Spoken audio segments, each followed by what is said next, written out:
श्री सेतु तीर्थ की महिमा, जिसे हम लोग श्री राम सेतु बोलते हैं। प्रथम बात तो मैं यह कहना चाहता हूँ कि सभी तीर्थ पावन, पवित्र एवं इच्छित फल देने वाले होते हैं। तीर्थों का नाम लेने मात्र से दैहिक रूपी ताप समाप्त हो जाता है। तीर्थ के दर्शन मात्र से तन पवित्र हो जाता है, स्नान से मन पवित्र होता है एवं दान से धन पवित्र हो जाता है।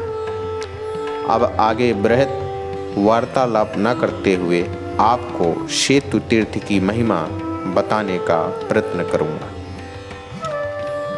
एक बार नैमिषारण्य तीर्थ में शौनक आदि ऋषि अष्टांग योग के साधन में तत्पर हो एकमात्र ब्रह्म ज्ञान के साधन में संलग्न रहते थे।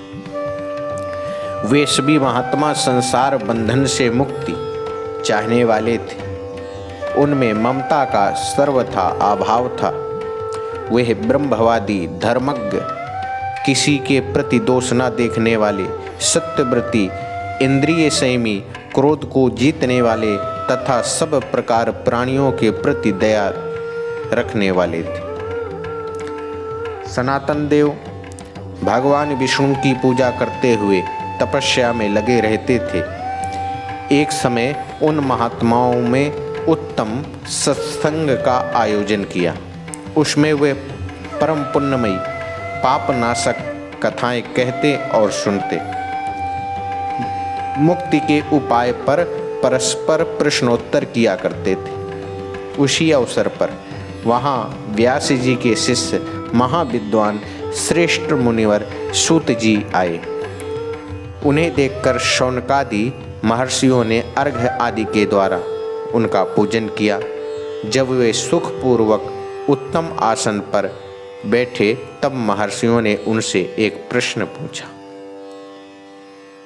ऐसा कौन सा तीर्थ है जिसके दर्शन मात्र से जीव मुक्ति को प्राप्त हो जाता है?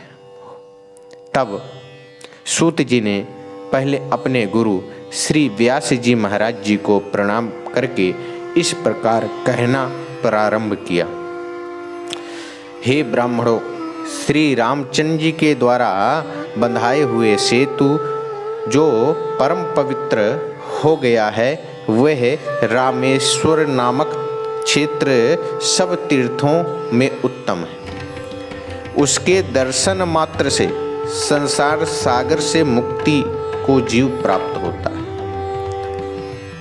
सेतु का दर्शन करने पर मनुष्य सब यज्ञों का कर्ता माना गया है।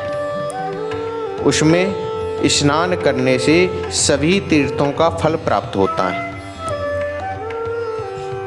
जिस मनुष्य का इस स्मरण करके सेतु तीर्थ में कोई स्नान करता है तो उस व्यक्ति का पाप तत्क्षण नष्ट हो जाता है। सेतु तीर्थ का स्नान अंतःकरण को शुद्ध करने वाला तथा मोक्ष देने वाला।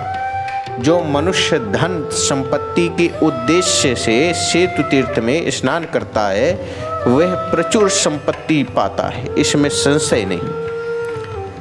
श्रद्धालु मनुष्य हो या श्रद्धाहीन, यदि वह सेतु तीर्थ में स्नान करता है तो इहलोक एवं परलोक पर सुख एवं ऐश्वर्य की प्राप्ति को प्राप्त होता है।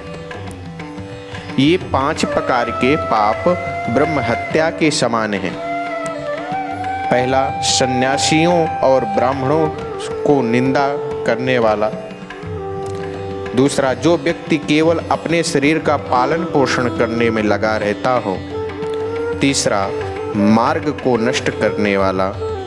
चौथा, चंडाल का अन्न खाने वाला। और 5वां, वेद बेचने वाला। ऐसे पापों से भी मुक्ति सहज स्नान करने मात्र से राम सेतु में मिल जाती है। संसार में कामधेनु, चिंतामणि तथा कल्प वृक्ष जिस पदार्थ को देते हैं वही पदार्थों को सहज राम सेतु के दर्शन करने मात्र से प्राप्त हो जाती। जिस किसी उपाय से हो सके मनुष्य को प्रसन्नतापूर्वक सेतु तीर्थ की यात्रा करनी चाहिए। इसी बात से मैं अपनी वाणी को विराम देता हूँ। जय सिया राम।